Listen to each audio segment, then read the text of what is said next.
Hello viewer, welcome back to my channel. I hope आप सभी अच्छे होंगे और स्वस्थ होंगे। तो आज मैं आगे कंटिन्यू करने जा रही हूँ सिरमौर डिस्ट्रिक्ट की डिटेल जीके। इससे पहले मैं अपने चैनल पे Shimla district, Solan district, Bilaspur district, Kangra और सिरमौर की और हमीरपुर की कुछ जीके और वन लाइनर क्वेश्चन अपलोड कर चुकी हूँ। अगर आपने नहीं देखा है तो आप प्लेलिस्ट में जाके देख सकते हैं। तो सिरमौर डिस्ट्रिक्ट का हमने कुछ पार्ट डिस्कस कर लिया हुआ था। अब आगे चलते हैं। तो राजधानी का स्थानांतरण है कि सिरमौर की राजधानी कहाँ से कहाँ को कब और किसने स्थानांतरित की है।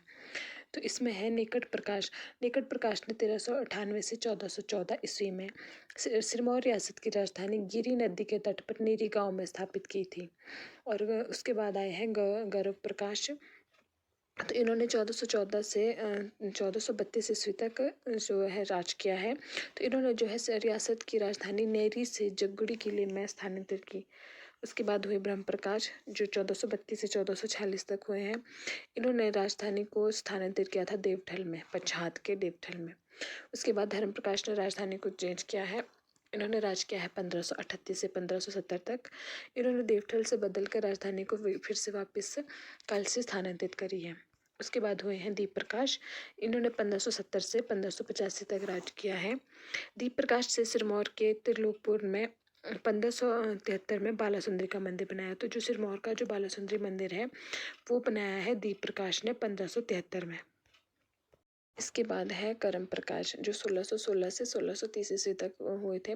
तो इन्होंने जो है करम प्रकाश ने जो है बाबा ने बनवारी दास के परामर्श से 1621 में सिरमौर रियासत की स्थापना की थी। जो और राजधानी जो है इसने कालसे से नाहन स्थानांतरित की थी। और करम प्रकाश ने नाहन शहर और नाहन किले की नींव रखी है। उसके बाद हुआ है मंधाता प्रकाश। मंधाता प्रकाश जो है वो शाहजहाँ का समकालीन था और जिसे 1630 से 1654 ईस्वी तक राज किया है। नेक्स्ट है मेदिनी प्रकाश। मेदिनी प्रकाश 1678 से 1694 ईस्वी तक शासन में थे। मेदिनी प्रकाश के शासनकाल में गुरु गोविंद सिंह नाहन और पोंटा आए थे। तो गुरु गोविंद सिंह नाहन या पोंटा या सिरमौर की यात्रा उन्होंने कब की थी? तो वो की थी 1678 से 94 के बीच में, मेदिनी प्रकाश के टाइम में। पोंटा साहिब में गुरु गोविंद सिंह 1684 से 1688 ईस्वी तक रहे और भंगानी साहिब का युद्ध लड़ा। मेदिनी प्रकाश ने नाहन में 1681 में जगन्नाथ मंदिर का निर्माण कराया है। तो जो ये भंगानी की जो लड़ाई हुई है ये गुरु गोविंद सिंह और बिलासपुर के राजा भीम सिंह और आसपास की रियासतों के राजाओं के बीच में हुई थी। नेक्स्ट है जगत प्रकाश। जगत प्रकाश 1773 से 1793 तक राजा रहे हैं और इन्होंने जो है गुलाम कादिर रोहिल्ला की युद्ध में हराने के बाद कटासन देवी का मंदिर बनाया था 1785 में। उसके बाद हुए हैं धर्म प्रकाश। इन्होंने 1792 से 1796 तक राज किया है और सिरमौर के राजा धर्म प्रकाश ने कहलूर के राजा महानचंद की सहायता के लिए संसार चंद और हंडूर रियासत के विरुद्ध युद्ध लड़ा था।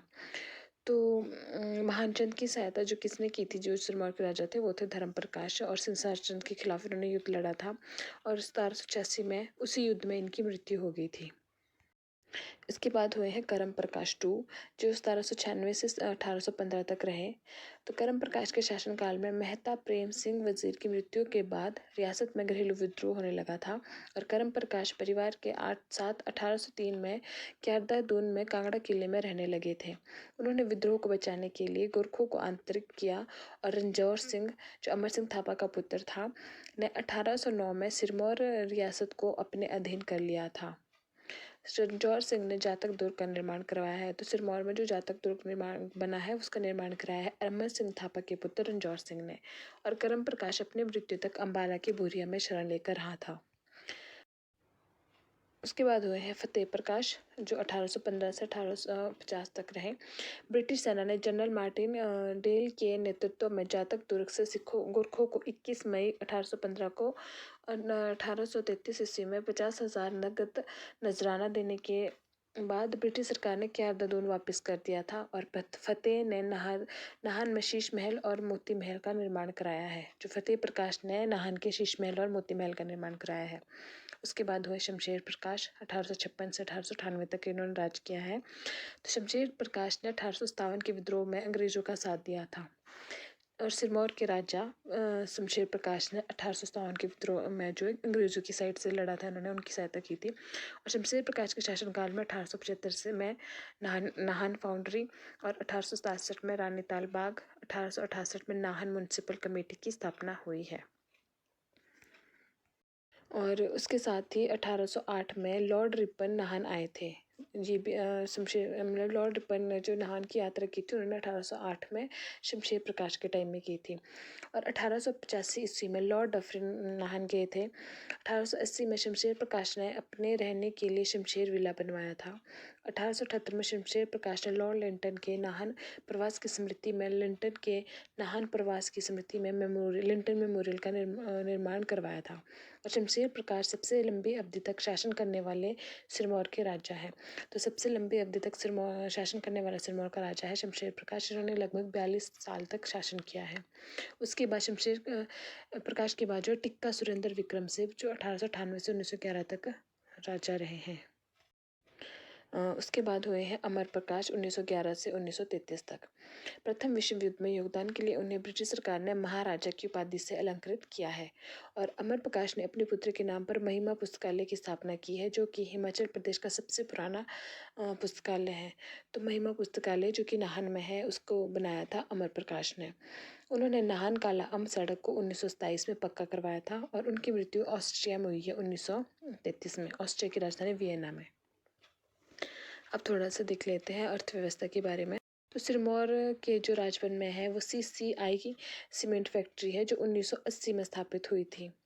और धौला कुआं में कृषि विश्वविद्यालय है, जो पालमपुर का क्षेत्रीय अनुसंधान है।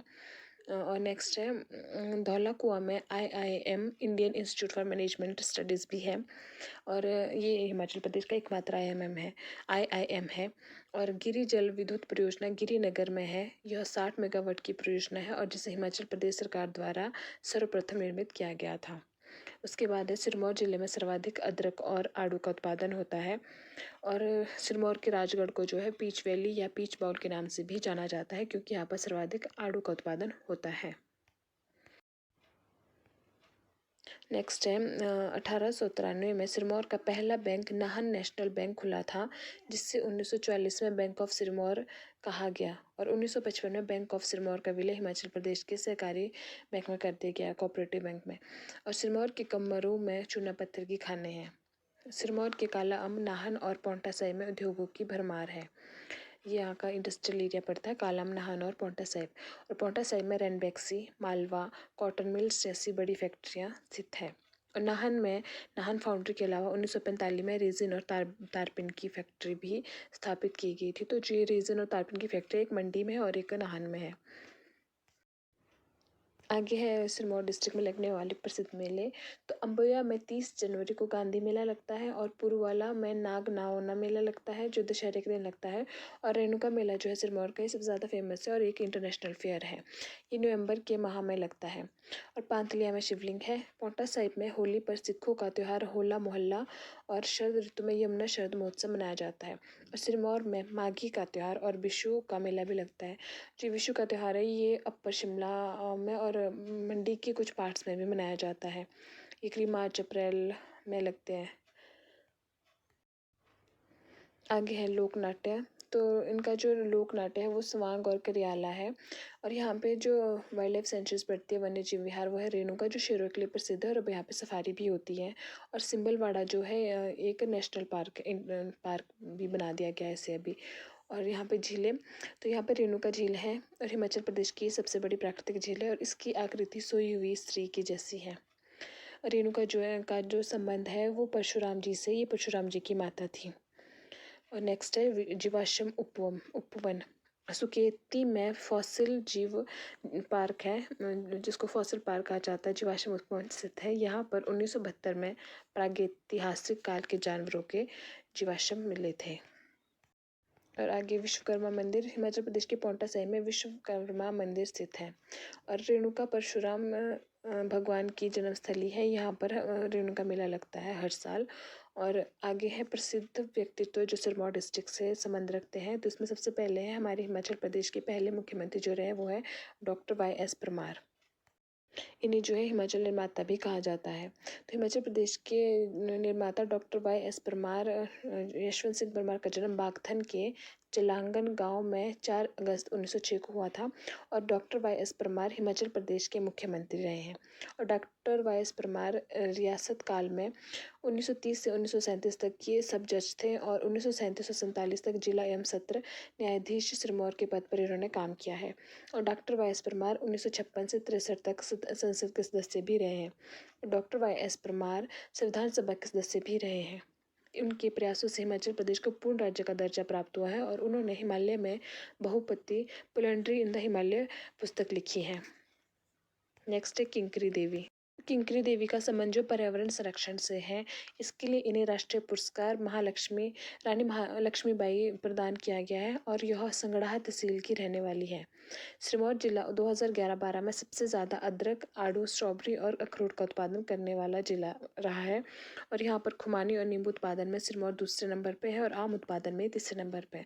आम उत्पादन सबसे ज़्यादा डिस्ट्रिक्ट कांगड़ा में होता है और सिरमौर जिला सर्वाधिक वनों से ढका है और यहाँ पर 48.96% भाग वनाच्छित है।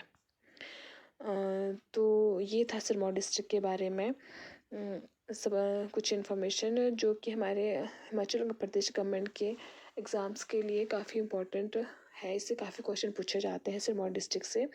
तो आई होप ये आप लोगों के लिए बेनिफिशियल रहेगी। अगर आपको वीडियो अच्छी लगती है तो प्लीज़ मेरे चैनल को सब्सक्राइब करें और वीडियो को लाइक करें। Thank you so much.